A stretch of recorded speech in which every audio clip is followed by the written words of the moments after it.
Hola, ¿qué tal? Bienvenidos a un nuevo podcast de A Bote Pronto, edición especial Champions. Soy Juan Corellano y me acompañan como siempre Javier Nacher y Paula Carbonell, en este caso para comentar la suerte dispar que han tenido Barça y Madrid en sus enfrentamientos de ida de los cuartos de final, con un resultado apabullante del FC Barcelona que deja la eliminatoria casi cerrada, y casi cerrada está también la del Real Madrid, pero en contra, porque después de esa derrota por 3-0 frente al Arsenal en el Emirates lo va a tener francamente cuesta arriba el equipo de Carlo Ancelotti. ¿Cómo estamos, muchachos? En este podcast de Champions siempre llegamos un poquito tontos a este punto de la semana cuando hay semana Champions, muchas horas trabajadas, poco sol.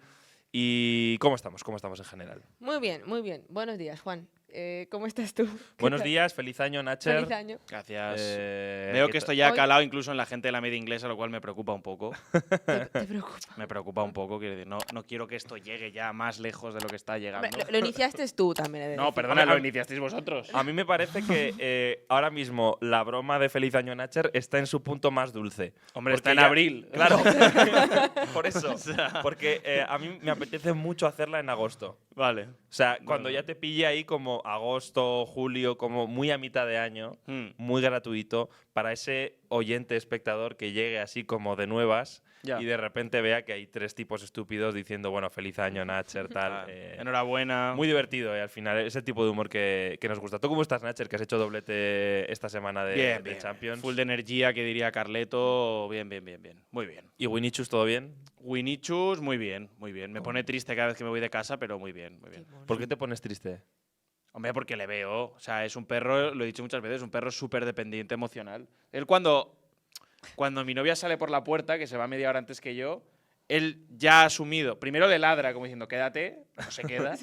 O sea, él cree que con el ladrido se va a quedar. Hace un Quevedo, ¿no? Claro, Quédate. correcto. No, en fin. Y entonces ya cuando se ha ido por la puerta, mira así la puerta con cara como de circunstancia, se mete en la cuna y se hace un donut. Y ya se queda triste así hasta que llego a las 7 de la tarde. Entonces, claro, es un perro muy dependiente emocional y me da pena verle así cuando me voy. Javi, tráelo, por favor. Yo quiero conocer a Winnie. No, yo lo traigo. Bueno, ¿cuál es el número de seguidores o objetivo que tenemos que conseguir para que un podcast venga a Winichus? Es verdad que para el oyente de Spotify va a ser un poco… no le va a aportar demasiado. No, más que el algún de ladrido. Spotify lo ve también. el podcast. Sí, bueno, pero el que Claro. lo escuche… ¿Cuánto necesitamos? No sé. Cuando lleguemos a 70.000 en YouTube. Venga. Me parece bien. Winnie Sí, ladra. o 75. Sí, ladra. Hombre, 75. si le tocas las narices, Lo ladra. tenemos de Especial 75.000, un podcast con Winichus. Vale.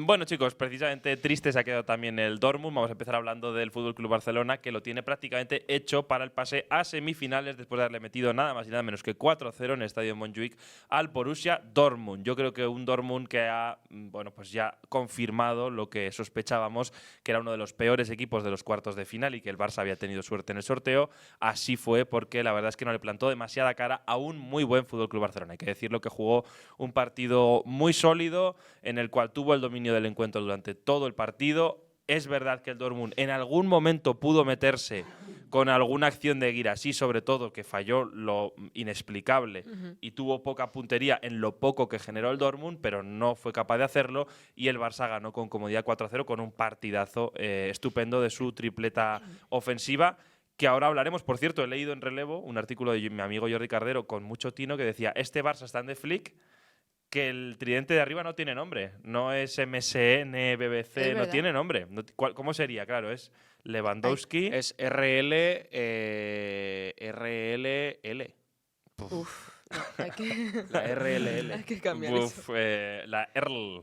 O la RIL, ¿no? RY Claro, bella mal. Reel, como Instagram. No La sé, no Reel. tiene buen naming. Quizás es por eso, porque La LIR. porque no tiene nombre. Claro. ¿Qué os pareció el partido del Barça? Yo adelantaré que lo que más me gustó del partido del Barça, más allá de Lamine Yamal, el récord de Rafinha, el buen momento de Lewandowski, Fermín me parece que jugó muy bien, más allá de todo eso, creo que lo que más me gusta ver del Barça ahora es que le veo un equipo mucho más maduro en este punto de la temporada, porque sabe adaptarse a los partidos y ya no es ese club, ese equipo que solo juega a un tipo de fútbol sin negociar, apabullando, pero arriesgando mucho, sino que ahora sabe medir más, sabe contemporizar, saber cuándo hay que correr, cuando hay que un poco más parar la jugada, y yo creo que ahí es un equipo que sobre todo en eliminatoria se sabe gestionar mejor. Sí, yo creo que es de las mejores cosas que se le puede atribuir a Flick. Al final, cuando un equipo comienza hasta ahora, pasan muchos meses de competición, que hay que ver esa progresión y esas cosas donde el Barça estaba fallando, ver esos signos de mejora. Y el Barça me da también la sensación de que llega en el mejor momento, habiendo mejorado todo aquello que en su momento decíamos, ojo porque igual arriesga, ojo porque el Barça de Flick, si le falla el plan A, luego a ver cómo lo hace.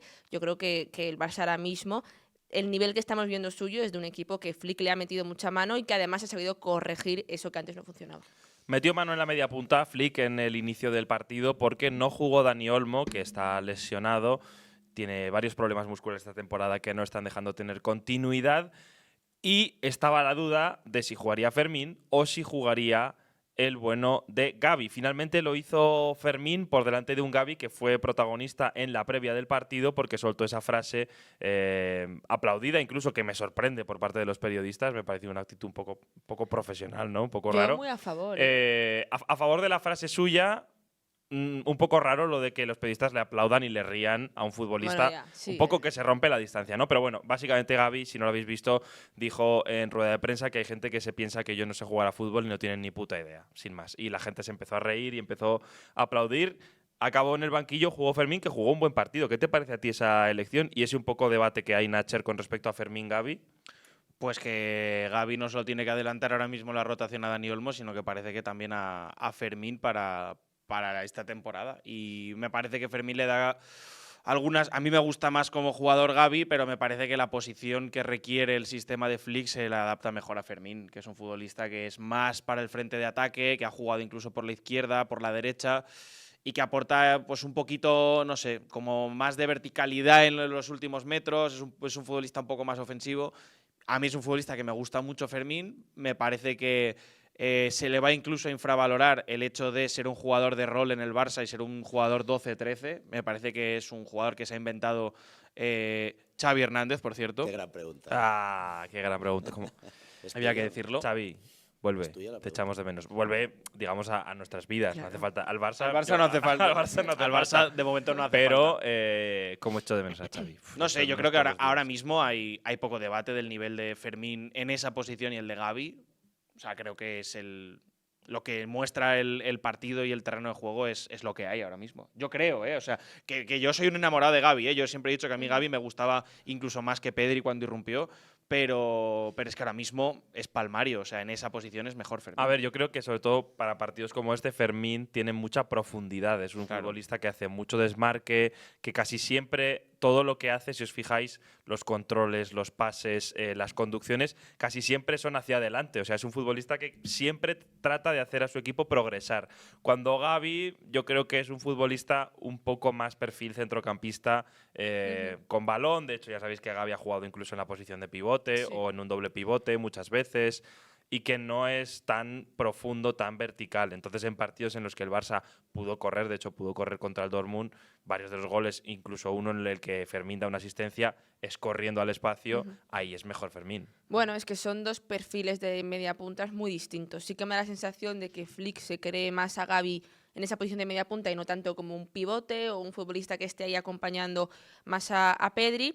Y sí que es cierto que para la media punta donde él lo quiere, Fermín te da unas cosas, Gavi otras, pero me cuesta acabar de encontrarle ese encaje ideal, ¿no? No me parece tampoco el media punta igual ideal para el Barça, creo que ese lo es Dani Olmo, pero que en la rotación sí que es interesante porque tanto Fermín como Gavi, que son muy distintos, se complementan muy bien. En función de lo que tú quieras buscar en el partido, puedes optar por uno u otro. Y es curioso porque siempre habíamos dado por hecho que Gavi es el típico futbolista que le viene bien a cualquier equipo, que encajaría en cualquier sistema y tal. Pues ahora mismo no encaja ni en el del Barça ni en el de la selección española. Bueno, a ver, yo creo que sí que encaja, ¿eh? Lo que pasa es que creo que no tiene un encaje ideal, por lo menos. Momentos de forma. Bueno, depende, porque depende del tipo de partido. Por ejemplo, Gavi, en un encuentro más físico, en el que hay mucho duelo en el centro del campo, en el que es muy importante la presión, por ejemplo, ahí es mucho mejor que Fermín. Sí, claro. Él en duelos es uno de los mejores del equipo y te hace conseguir robos en campo contrario que generan mucho peligro. Más luego, por ejemplo, yo creo que los dos tienen mucha llegada. Yo creo que Gavi sigue teniendo esa llegada de segunda línea donde es muy bueno. Yo creo que son contextos, momentos de partido. Yo creo que ahora mismo Fermín está mejor y por eso está jugando, pero compro compro las palabras de Gavi en rueda de prensa diciendo que la gente no tiene ni puta idea, en parte porque creo que se está siendo injusto con él, que parece que ahora es un exfutbolista y, hombre, es un tío muy, muy, muy válido para el Barça. Yo creo que tiene tiempo por delante en el Barça y parece como que la gente ya se lo quiere quitar de encima. Sí, sí, ¿no? Que eso es con lo que no estoy de acuerdo. Por supuesto que no. Más allá del debate Gavi-Fermín, jugó Fermín, lo hizo bien, el Barça fue superior prácticamente de principio a final. Por comentar un poco por encima, ¿qué os pareció el Dortmund? Yo creo un poco una confirmación de lo que esperábamos, ¿no? Un equipo flojito, más bien, yo creo. A mí me decepcionó. Sí que es verdad que dentro de que veía al Barça mucho más favorito, esperaba un poco más del Dortmund, sobre todo en ataque, que yo creo que era donde realmente decíamos, bueno, si las opciones del Dortmund pasan por algún lado es precisamente porque arriba de Yemi, Guirassy estén acertados, busquen velocidad. Tuvo tramos al final de la primera parte donde se pudo ver un poco, pero más allá de eso a mí me decepcionó porque, bueno, fue un equipo que en la fase de grupos, en la liguilla de Champions, sí que demostró de alguna manera que daño podía hacerles, ¿no? Me pareció un Dortmund muy descafeinado para lo que yo creo que dentro de sus armas podría haber hecho. Y para un, recordemos, finalista de la Champions la edición pasada, o sea que es prácticamente el mismo equipo, no ha cambiado tanto. Y en cambio a nivel juego, pues bastante no sé qué opinas tú, Nacho. A ver, yo esperaba más o menos esto, lo que pasa es que sí que esperaba que alguna la mandase a la cazuela el Dortmund. Estuvo cerca. Estuvo muy cerca, pero claro, pues lo que decías, ¿no? Un poco pues por esa jerarquía, esa historia, esa buena relación que tiene al final el Dortmund en Europa, que siempre está ahí en los cuartos de final, esa experiencia, pues bueno, ayer Serhou Guirassy, que bueno, es un futbolista que de hecho no la tiene, pues falló 2 o 3 ocasiones, sobre todo la que le da al aire, que es clamorosa. Ah, esa Sí. es terrible. Esa hace mucho daño a la vista, hace mucho daño a la vista. Pues bueno, pero yo sí que esperaba que el Barça le metiera 3 o 4, porque al final es que es la media goleadora que tiene el Barça ahora mismo. Ya se los metió a este equipo y está en su mejor momento el Barça, entonces no esperaba menos de 3 goles del FC Barcelona. Yo igual, lo mismo, esperaba este rol del Barça, quizás algún gol en contra, porque también el Barça, por su planteamiento, es un equipo que concede un poco más y me hubiera entrado dentro de los papeles. Vemos ahí en imagen a Lewandowski. Yo creo que es sobre todo un momento de hablar de los 3 de arriba, porque fue un partido en el que los titulares se fueron todos para ellos, por varias razones. En primer lugar, por Rafinha, que lleva 12 goles en 11 partidos en esta edición de la Champions, más creo que son 7 asistencias, y con ello supera el récord de Messi en goles generados en una sola edición de la Champions. Va detrás de varios récords. Uno es ese, otro sería los máximos goles en una sola edición de la Champions, que creo que lo tiene Cristiano Ronaldo con 17 en la 13-14, si no me equivoco, que ya lo tiene difícil, porque le quedan 5 y no le quedan ya tantos partidos, y sobre todo los que le quedan son muy importantes. O sea, si mete 3 goles en una final, bueno, Rafinha ya pasaría a ser una de las mejores actuaciones de la historia de la Champions, pero desde luego temporadón de Rafinha, que además no solo marca y asiste, sino que además juega muy bien, juega todo, físicamente está como una moto. Lewandowski, que está en un gran momento de forma, también lleva 11 goles en 11 partidos jugados. Lewandowski, a ver si podemos, Nacher, por buscar también el registro de cuántos goles lleva Lewandowski en la historia de la Champions, porque tiene que ser uno de los mejores goleadores de la historia de la competición. O sea, es increíble cómo está llegando a este punto de su carrera. Yo insisto, lo he dicho muchas veces, no daba un duro por el fichaje de Lewandowski, no entendí que el Barça le diese tanto dinero, además en un contrato creciente, con varios años de contrato, siendo un futbolista tan veterano que encima pagas en traspaso. No lo vi como una buena operación, y he de decir que el tiempo nos ha caído de la boca a los que dudamos, ¿no? Es evidente que el rendimiento de Lewandowski, aunque a partir de mañana dejase de meter goles, al Barça casi ya le ha compensado, ¿no? Ha encontrado a ese goleador que necesitaba y está siendo una pasada. Y luego, comentario aparte, merece el partido de Lamine Yamal, que llevas solo, entre comillas, 4 goles en esta edición de la Champions, pero de nuevo ayer fue una buena muestra de que no hace falta meter goles para ser el más determinante, ¿no? Lamine es el que da el pase clave en el segundo y en el tercer gol, que son los que rompen el partido, y luego marca el cuarto. Para mí el más destacado del partido fue Lamine, pero estuvieron los 3 muy bien. Y de nuevo un tridente que asusta, Paula. Sí, mira que normal tenemos siempre el debate de pues quién está siendo el mejor del Barça, sale Pedri, sale Lamine, sale Íñigo Martínez incluso, pero muchas veces igual Rafinha es un nombre que dejamos un poco más ahí en segundo plano, pero que yo creo que representa realmente muy bien lo que es el Barça como equipo, como colectivo, y lo que es sobre todo este Barça de Flick, ¿no? Como un jugador como Rafinha, que hace nada, si echamos la vista atrás, se buscaba a alguien para su posición, llega Flick y prácticamente las cifras que le está dando al Barça y el rendimiento que ha encontrado nadie lo esperaba. Yo creo que esto se debe también al gran trabajo colectivo que hay detrás y que en este caso Flick ha conseguido con él. Son 40 goles de Lewandowski esta temporada entre todas las competiciones. ¿40? Lleva ya 40, sí. Ostras. Lleva ya 40. Madre mía. Se va a ir a los 50 este año. 105 en la historia en 131 partidos en Champions. Es el tercer máximo goleador. Adivina detrás de qué dos va Lewandowski. Una cifra casi imposible. Tiene 105 Lewandowski, 129 Messi, que es el segundo, y 140 Cristiano Ronaldo. O sea, la de Cristiano es imposible de alcanzar. La de Messi… tendría que echar dos Champions buenas, ¿eh? Son números que no tienen ningún tipo de sentido, porque luego, por ejemplo, fijaos, Thomas Müller, que ha sido un grandísimo goleador, también longevo, el otro día marca, tiene 35 años ya, que por cierto anunció que se iba a ir del Bayern, lleva 56, o sea, es que son… menos de la mitad de los goles que llevaba Cristiano. Son cifras locas y ya decimos, Lewandowski también absolutamente increíble. El único que tiene por ahí papeletas para llegar es Kylian Mbappé y Erling Haaland. Son los dos que tienen ahí papeletas para llegar lejos. Es loco que Mbappé, con que marque 2 goles, ya se pone el sexto máximo goleador de la Champions, ¿eh? Sí, ya. sí. O sea, ya. Sí, es increíble. y Haaland está por ahí también. Sí. O sea que muy precoces también los dos, pero los números de Lewandowski que son absolutamente alucinantes. Y bueno, pues como decíamos, un gran partido del Barça, gran partido de su tridente, contundente, dejando la eliminatoria cerrada. Lo decíamos en la previa. Lo que tiene que hacer el Barça, sabiendo que es superior, es dejar el partido cerrado para el campo del Dortmund, que es un campo que aprieta, y no tener dolores de cabeza. Así lo hizo. De hecho, va a ser fundamental porque en los próximos días se viene un calendario exigente en el que ya se viene pronto la final de Copa contra el Real Madrid, en el que ya se viene pronto ese partido de Liga definitivo contra el Real Madrid, ese clásico, y es bueno que el Barça pues vaya cerrando ahí tareas para poder rotar y un poco centrarse en lo que le viene.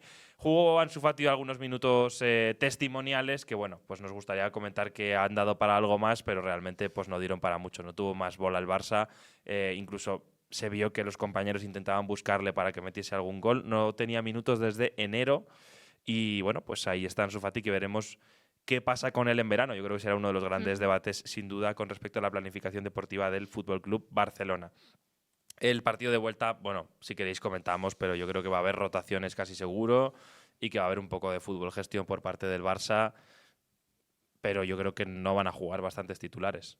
Sí, es que yo creo que es lo que debería hacer Flick, y más sobre todo pues en la pelea de la Liga y demás, son muchos partidos, muchos minutos, lo lógico es que Flick rote, de alguna manera. 0% de posibilidades tiene el Dortmund. Ferran va a jugar por Lewandowski casi seguro, Lamine salió sustituido porque estaba cansado, probablemente será otro de los que tenga rotación. Rafinha sí que creo que probablemente tenga minutos porque está muy bien físicamente y a partir de ahí veremos, ¿no? Jugarán los menos habituales, Eric García, Araujo, yo creo que varios de estos tendrán casi seguro opciones, lo veremos. Vamos a hablar de lo que más chicha tiene realmente en el podcast de hoy, que es el Real Madrid, después de los 3 goles que le ha metido el Arsenal en un partido en el Emirates trágico para el conjunto madridista, que venía acumulando dudas en cuanto a juego en los últimos partidos, pero no en cuanto a resultados, porque estaba sacando todo adelante, estaba en la final de Copa del Rey, seguía vivo en la Liga, tenía ahí a tiro las semifinales después de una eliminatoria no tan desfavorable contra el Arsenal, que era un buen equipo, pero no el peor de los que le podía tocar en los cuartos de final, y se encontró frente a un conjunto que yo creo que fue superior. Pero mi gran pregunta es, antes de ir ya un poco a hablar más del Real Madrid, de qué jugadores quizás han podido quedar un poco señalados, del debate que hay ahora y el run-run en torno a Ancelotti, sobre el partido, ahora que ya han pasado 48 horas, ¿os pareció tan mal partido del Real Madrid, tan superado estuvo el Real Madrid? Sí. Sí. Vi un análisis de Albert Blaya que recomiendo, un hilo, bueno, el que tiene su marca, que es La Lupa. Hay 4 o 5 clips de la presión del Madrid que de verdad sonrojarían a cualquier entrenador de mediana élite. O sea, sonrojan. Sí. Lo peor de esto es que a estas alturas, o sea, abril, no es ninguna novedad en el Real Madrid. Es que es el mismo problema que desde agosto, septiembre, octubre. O sea, ya llega un punto que no es por comparar, pero decíamos el Barça, mira todo lo que ha mejorado. Vemos el Real Madrid. ¿En qué ha mejorado el Real Madrid a nivel de juego, a nivel de algo. Y ya no hablamos de que el Real Madrid tenga que jugar con un... No, porque creo que nunca ha sido eso, pero simplemente de ser un equipo, es que no hay nada. Y claro, es que lo de la presión del Madrid tampoco es algo nuevo. Pero, bueno, si queréis abrimos el melón de quién es responsabilidad esto. Vamos ahora, pero por hablar un poquito más del partido, los cambios que hubo en el 11, por recordarlos, fueron sobre todo los laterales. Yo creo que era la gran duda. Se sabía que ahí estaba la vulnerabilidad del Real Madrid, con si juega o no juega Lucas, con si juega o no juega Fran García. No estaba Mendy, ya sabéis, por supuesto, que no está Carvajal. Por lo tanto, al final, Ancelotti optó por quitar a Valverde del centro del campo, ponerlo en el lateral derecho, que le había dado buen rendimiento en varios partidos esta temporada, y colocar a Álava como lateral izquierdo, ¿no? Con esta seña de identidad de Ancelotti como entrenador, que es apostar por la veteranía en los partidos importantes. Siempre lo ha hecho y lo continúa haciendo. Apostó por Álava, que llega muy justito de rodaje y ya poco acostumbrado a jugar en esa posición de lateral izquierdo. Normalmente ya lo hace de central. El centro del campo quedaba con Modric y Camavinga, que evidentemente pues quizás Modric ya con su edad para un partido de esta intensidad, 90 minutos, pues se le podía hacer un poco largo, más que Camavinga no venía en su mejor momento, aunque no estuvo tan mal durante el partido. Lo que vimos en la primera parte es más, yo creo que sobre todo en la primera parte hubo dominio del Arsenal, porque sobre todo con esa incursión de Lewis Skelly, lateral izquierdo, dentro del centro del campo en salida de balón, el Arsenal salía muy fácil, ¿no? Y esa no presión del Real Madrid que lleva sucediendo durante toda la temporada, el Arsenal salía fácil, pero es cierto que tampoco fue un vendaval, ¿no? No fue esa sensación que yo sí tuve, por ejemplo, cuando el Madrid jugó contra el Liverpool, que era de apabullamiento permanente. En la primera parte hubo más respeto, fútbol control, los dos equipos sabedores del daño que podía hacer el otro. Sobre todo el Arsenal yo creo que estaba muy enfocado en no dejar correr al Real Madrid, y las pocas veces que lo hizo por errores, por un resbalón, el Madrid pudo correr y pudo marcar, tuvo alguna. Pero más o menos la primera parte fue bastante pareja. Yo sí que en la primera parte no tuve esa sensación de un Madrid apabullado. Vi que había un equipo que era el dominador, que era el Arsenal, pero el Madrid no estuvo apabullado. Yo creo que sobre todo lo rompe, como luego reconoció Ancelotti, esos dos goles de libre directo en una de las actuaciones más bestias que yo he visto en la Champions reciente. Declan Rice, que no había metido un solo gol de falta en su vida, le mete dos pepos al mejor portero probablemente del mundo cuando está en forma, que es Courtois. Tremendos, dos goles, vamos, inauditos, en una época en la que ya no se meten goles de falta directa. Un jugador que no mete goles de falta directa destrozó al Madrid con dos goles. Dijo Courtois, son faltas que se podrían haber evitado. Es cierto. Yo estoy de acuerdo, sobre todo la primera, Álava sale muy en la foto. Y luego Ancelotti dijo que esos dos goles, sobre todo el segundo, les habían destrozado anímicamente. Algo que es nuevo para el Madrid, ¿no? Porque el Madrid en la Champions suele sobreponerse bien a las adversidades. En este caso, viéndose superado y encima clavándoles dos goles de libre directo, pues el Madrid es evidente que se vino un poco abajo y ahí cae el tercero, que realmente es ya un poco la piedra definitiva. Pero bueno, ese fue un poco el partido, con el detalle destacado de Rice. Yendo un poco por partes con respecto, si os parece, os voy tirando conceptos sobre el Real Madrid y debatimos, ¿no? En primer lugar, se habló mucho de los suplentes.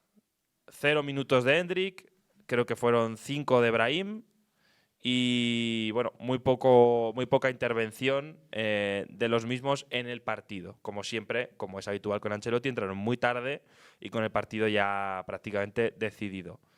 ¿Creéis que la inclusión de alguno de ellos podría haber cambiado las cosas? No. O sea, yo hubiese elegido el mismo 11 prácticamente. Lo que pasa es que para mí el problema no es ese. Te doy un dato, por cierto, con los suplentes. ¿Sabes que Marc Bernal ha jugado más minutos que Endrick en Liga? Ostras, no lo sabía. Marc Bernal, hay que recordar que fue titular con el Barça cuando empezó la Liga. 3 jornadas. Y se rompió el cruzado nada más empezar. Es que no lo sé. O sea, a ver, se puede señalar si en la segunda mitad Ancelotti podría haber hecho... Yo coincido con Javi. Para mí el 11, más allá de discutir el tema de Álava o no, también habría sido muy parecido, o habría sido ese. Yo creo que es más una cuestión de juego colectivo, ¿no? Sí. El suplente es una cosa como que sangra mucho al madridismo, de decir, hostia, tenemos un tío muy bueno como Brahim, que siempre que sale lo hace bien en el banquillo, y no le sacas. Tenemos a un tío muy bueno como Endrick, que siempre que sale lo hace bien, y no le sacas. Además, en partidos en los que hay que decir estuvieron muy desdibujados los tres de arriba, sobre todo, ¿no? Mbappé, Vinicius y Rodrigo.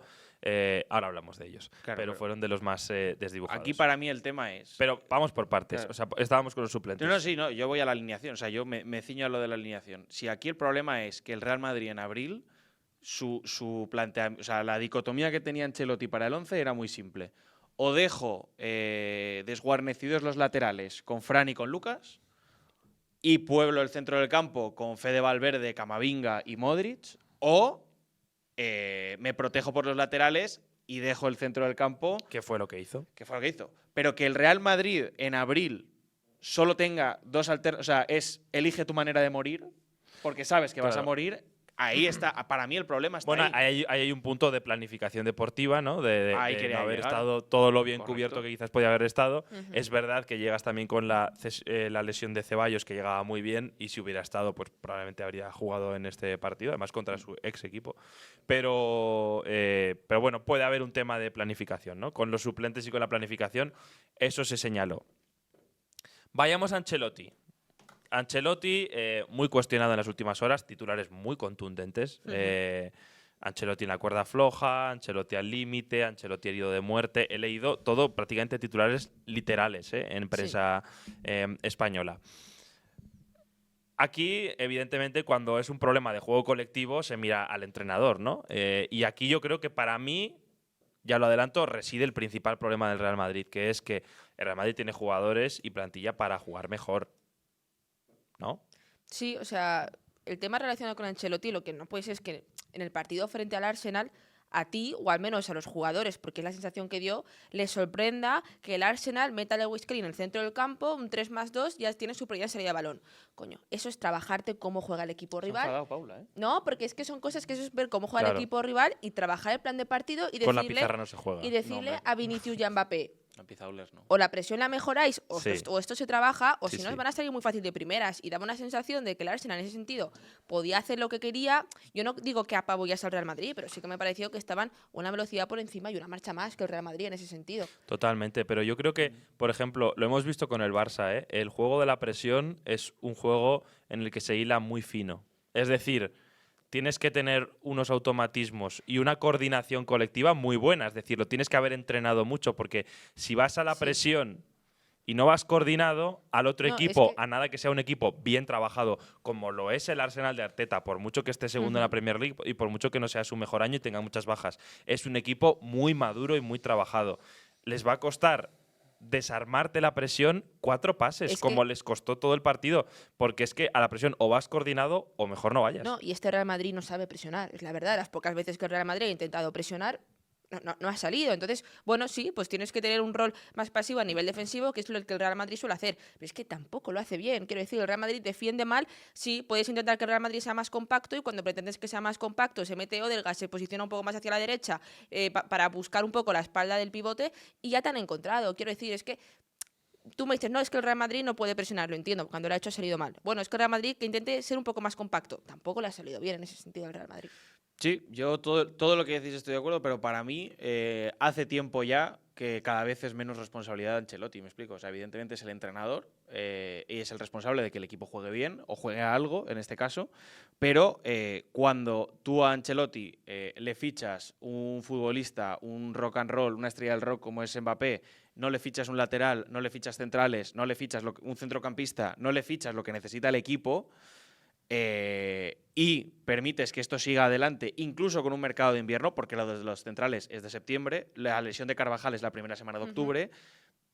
Para mí, hace tiempo ya que la responsabilidad empieza a recaer cada vez más en ese ente abstracto que es la dirección deportiva del Real Madrid. Yo creo que es compartida. O sea, yo, No, es lo que yo digo. no creo que, Es lo que digo, es lo que llegase digo. Florentino en verano y le dijese, oye, que te vamos a fichar a Mbappé, pero no a nadie más. Hombre, te van a traer a Mbappé. Quiero decir, No, renuncias si no a- digo que Mbappé sea un fichaje malo, pero tú, Ancelotti, las armas que le Claro. das es, hey, tienes a Rodrigo, Vinicius, Pero Mbappé y Bellingham, que no los puedes Ancelotti sentar. acepta eso y su función en verano es que sabe que va a ir a Mbappé y que tiene que ver cómo ajusta eso. Y si tú claro. ¿sabes Si yo lo no te digo que quiero no, decir? pero, hombre, digo yo que Ancelotti en su fuero interno dirá, hey, me parece pero perfecto que me fiches a Mbappé, pero para que este tío juegue y corra, como Luis Enrique lo mostró en el documental, yo necesito 9 tíos detrás Claro, corriendo. yo creo- y no los tengo. Yo creo que las dos son ciertas, ¿no? Claro. O sea, yo creo que es cierto lo que dice Paula, que yo para mí puedo estar totalmente de acuerdo, que Ancelotti es muy de la escuela de dar libertad a los futbolistas, pero llega un punto en el que contra equipos muy trabajados colectivamente pues al final tienes que dar un paso más a nivel colectivo y si no, te pasan por encima, por muy buenos jugadores que tengas. ¿no? Al Madrid, con el talento individual de sus futbolistas, le da para ganar al 80-85% de sus rivales. Pero cuando se topa con un equipo colectivamente serio y con un nivel individual más parejo a los jugadores que él tiene, cada vez que ha pasado le han salido los colores. De hecho, tengo una nota que no me acordaba, os la voy a leer. Una de mis famosas notas del móvil. Dicho lo cual, mientras la buscas, el ejemplo claro es el partido del City del año pasado. Es decir, el partido del City del año pasado es un ejercicio estoico de unos defensas que son muy buenos en el Real Madrid, pero donde evidentemente Vinicius y Rodrigo no marcan la diferencia defendiendo en ese partido, sino que el resto marcan la diferencia porque son muy buenos. Pero no es una genialidad táctica de Ancelotti, sino defendemos bien hoy. Pero es que, yo no hablo de genialidad. O sea, el Real Madrid tiene cosas básicas como equipo que no las tiene. Es que ya no estemos hablando que Ancelotti coge y sorprenda. No, yo para nada criticar a Ancelotti, lo he defendido siempre y le ha funcionado mucho. Pero hay unos mínimos que el Real Madrid a estas alturas en abril no llega. Sí, como equipo a nivel funcionamiento colectivo, ¿no? Yo creo que eso es responsabilidad, evidentemente, del entrenador. Es decir, yo creo que con esta plantilla se puede jugar mejor. Sí, eso no hay duda. Estoy convencido y eso es responsabilidad de Ancelotti y de su cuerpo técnico. Punto. 100%. Más, luego está la otra parte, que decías tú, Nacher, con la que también estoy de acuerdo. Es decir, creo que este equipo está cayendo en un pecado que además me sorprende que lo cometa Florentino Pérez otra vez, porque ya lo ha cometido en el pasado. Le pasó con los primeros Galácticos, que eran equipos desequilibrados, es decir, con mucha potencia en algunas zonas del campo, pero muy desatendidos en otras, ¿no? Y esos equipos no funcionaron en su momento. Le ha pasado, por ejemplo, al Paris Saint-Germain, en su momento cuando fichó a Messi, a Neymar y compañía, el equipo no funcionaba porque estaba descompensado. Ahora ha entrado un entrenador al que le han dado las llaves, como Luis Enrique, le han dicho, haz el equipo que tú quieras hacer para competir mejor, no el equipo más plagado de estrellas, y han fichado gente que ha elevado el nivel competitivo del equipo de locos, y no necesariamente son estrellísimas de primer nivel, ¿no? Entonces, que por supuesto siguen pagando pastuzas por estrellas de primer nivel como Kvaratskhelia, pero ahora de repente el Paris Saint-Germain es mucho más competitivo que cuando tenía Neymar, Mbappé y Messi arriba. Porque al final el fútbol se juega como equipo, no con individuos, ¿no? Esto no es la temporada regular de la NBA, con todos los respetos, donde de repente un jugador mete 50 puntos y se acabó, ¿no? Aquí eso no funciona, esto es fútbol, papá, que diría Bordalás. Y os decía, tengo una nota, esto es un facto, va a caer como una losa, os lo digo. Uy. Es que esto además lo tenía en la recámara porque lo pensaba y digo, algún día lo miraré a ver si se comprueba y tal. Vale. Partidos en una selección estrictamente personal de primer nivel de exigencia que ha jugado el Real Madrid esta temporada. Primer nivel de exigencia me refiero a Barça y Atleti en la Liga, porque son contra los que te estabas jugando el pan, y equipos de candidatura a campeones de la Champions en Champions, ¿vale? Y estos son los siguientes partidos. Septiembre del 24, el derbi madrileño empata el Real Madrid. Octubre del 24, clásico contra el Barça. 0. Le meten 4 en el Bernabéu. Noviembre del 24, partido contra el Liverpool en el Anfield. 2-0 que pudieron ser más. Apabullado el Real Madrid. Enero del 25, Supercopa contra el Barça. 2-5, pierde.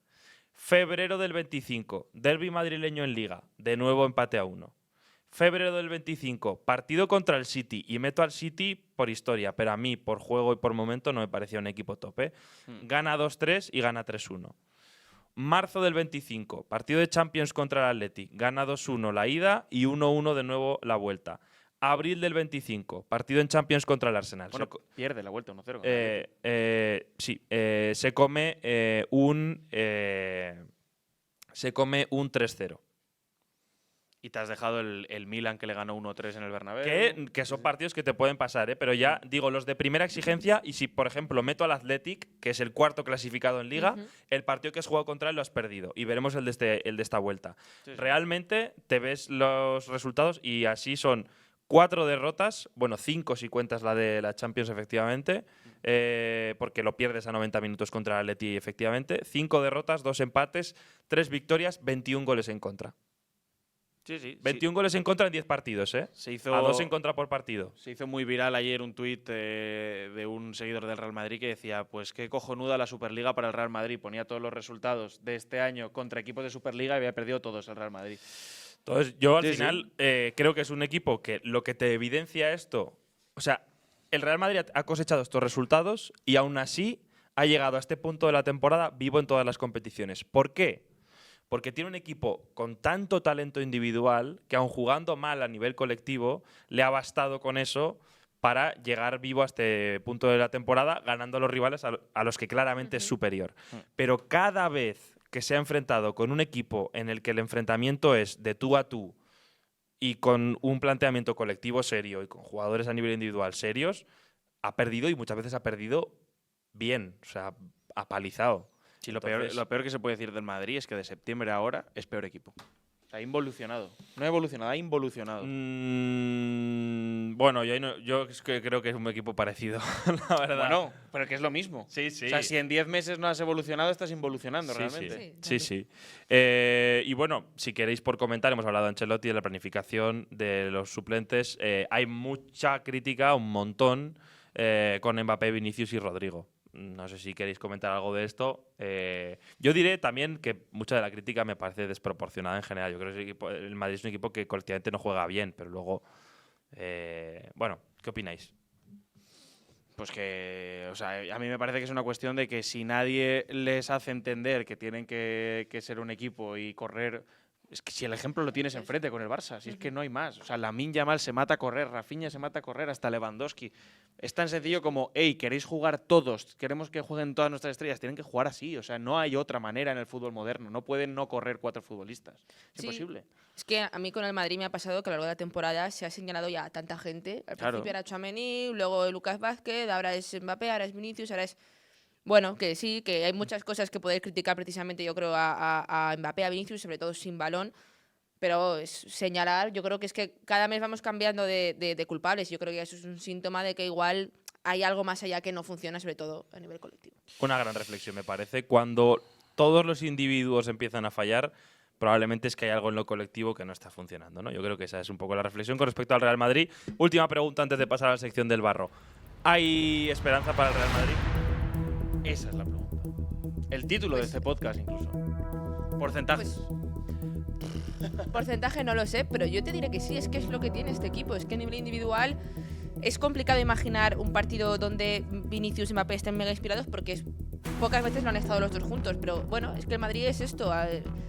Es lo que decíamos, frente al Arsenal, Mbappé tuvo 2 que en otras circunstancias las mete y te cambia el partido. Entonces, recordemos que el Arsenal, solo un dato, es junto con el Inter el equipo menos goleado de esta edición. O sea que le tienes que meter 3 a uno de los mejores equipos defensivos de toda la competición. Pero veo capaz al Madrid de hacerlo. ¿Y el ¿Creo Madrid? que lo va a hacer? No, pero El Madrid nunca le ha metido un gol al Arsenal en partido oficial. ¿Qué dices?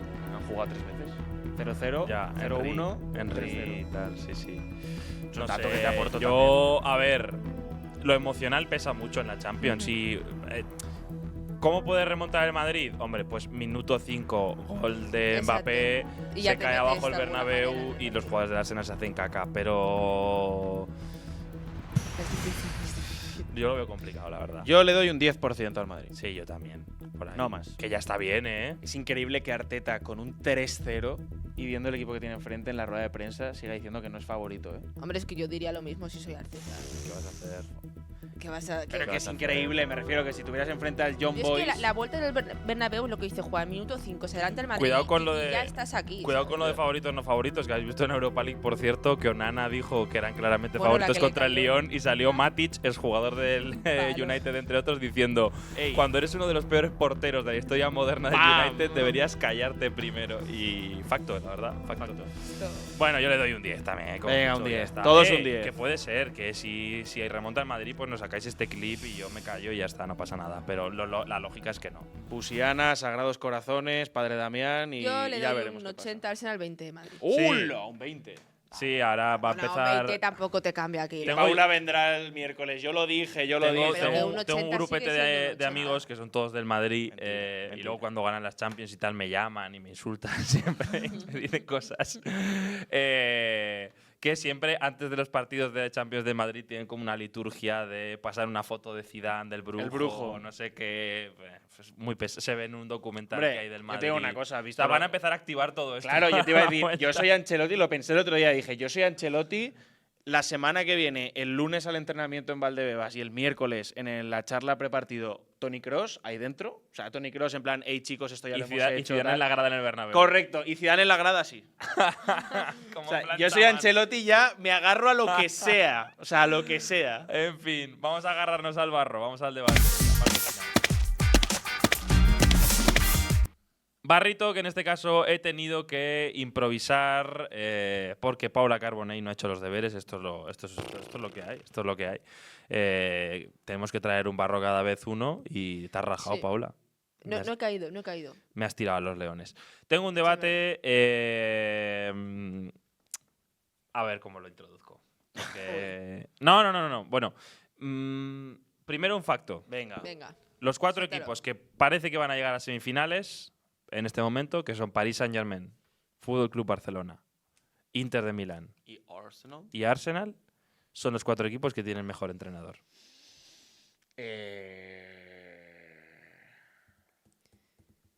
O que están mejor entrenados.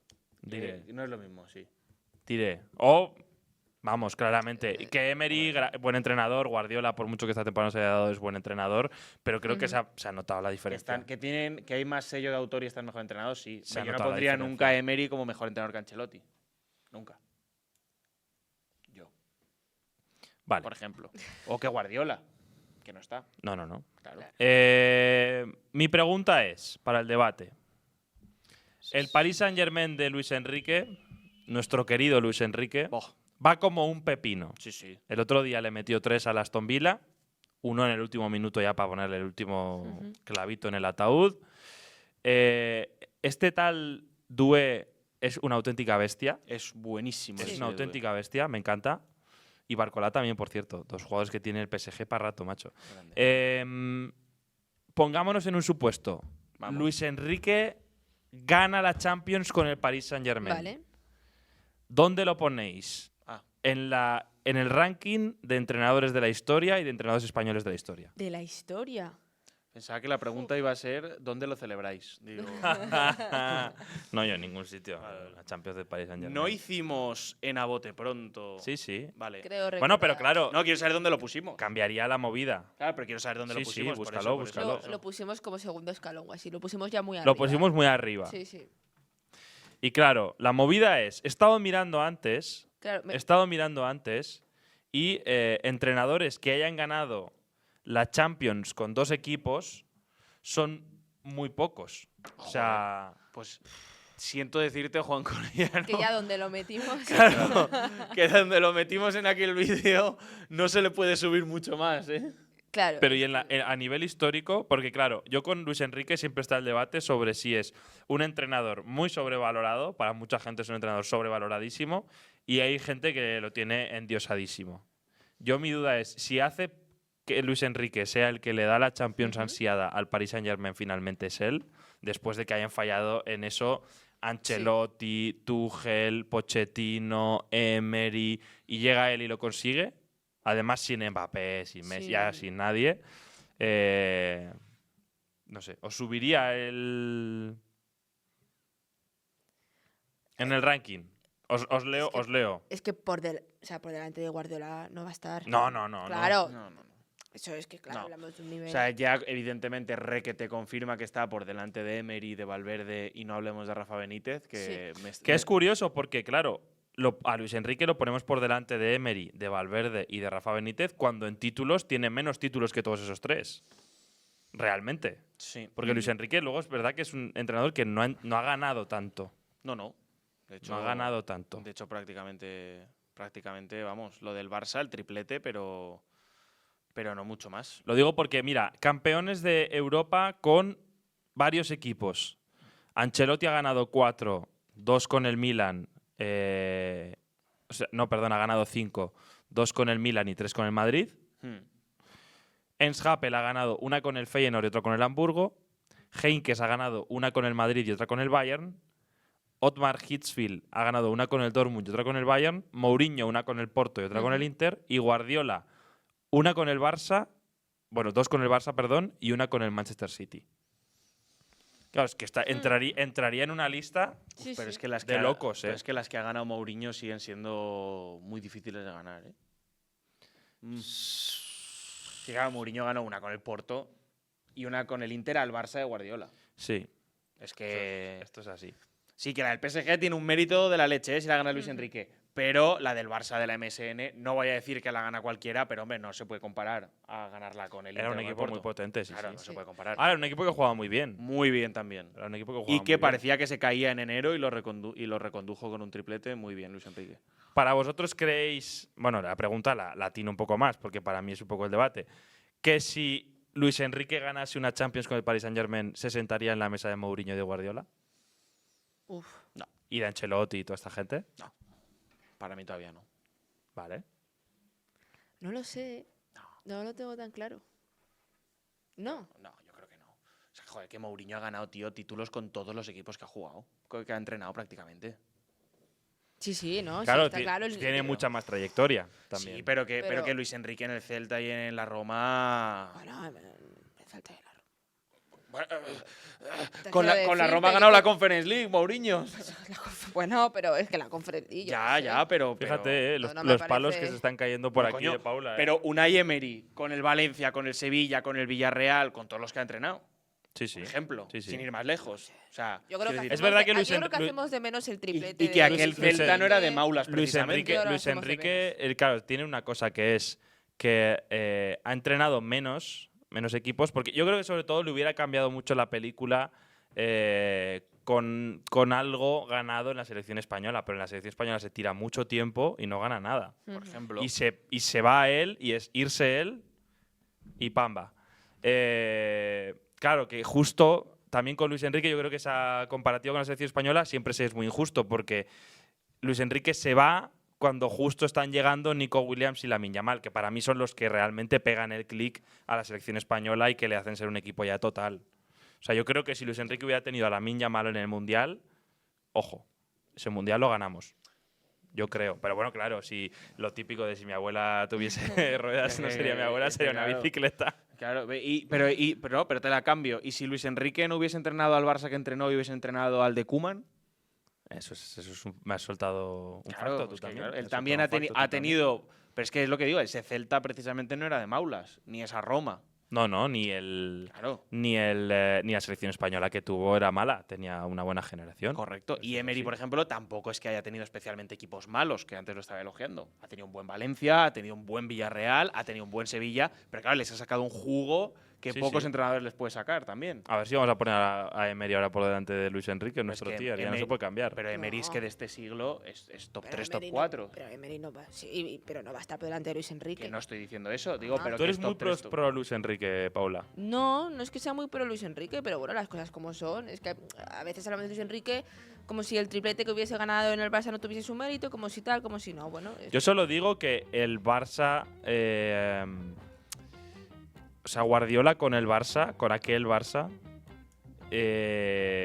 gana 2 Champions, luego Luis Enrique, pero que aquel Barça con Messi Ganó pocas. para solo, lo que tenía que solo ganar. ganó 3, solo. Que te pone un poco en relieve lo difícil que es ganarla. Es que ha habido equipos muy buenos que no la ganan.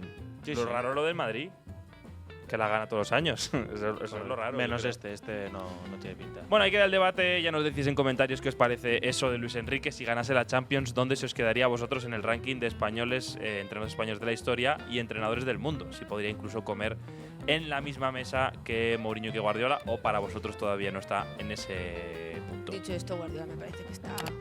Bueno, sí, Sí, claro, que está por años supuesto. luz, está años luz del resto. Si además somos los tres muy Luis Enrique. Somos los tres muy Luis Pepino que dice. Enrique. Suscribíos, que a los 75.000 viene Winichus a hacer un podcast. El único que sabe de la redonda. Es lo Chao. importante.